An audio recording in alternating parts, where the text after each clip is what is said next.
মৃত্যু বিয়েতে কি অদ্ভুত মিল। তোমার পালকি উঠল, আমার খাটিয়া উঠল। ফুল তোমার উপরও ছড়লো, ফুল আমার উপরও ছড়লো।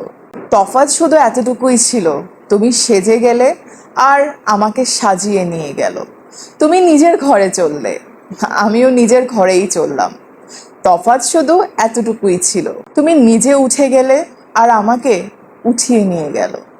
মাহফিল ওখানেও ছিল, লোকজন এখানেও ছিল। তফাৎ শুধু এতটুকুই ছিল, ওখানে সবাই হাসছিল আর এখানে সবাই কাঁদছিল। কাজী ওখানেও ছিল, মৌলবি এখানেও ছিল। দুটো আয়াত তোমার জন্য পড়লো আর দুটো আয়াত আমার জন্যও পড়লো। তোমার বিয়ে পড়ানো হলো আর আমার জানাজা পড়ানো হলো। তফাৎ শুধু এতটুকুই ছিল, তোমাকে করলো আপন আর আমাকে করলো দাফন।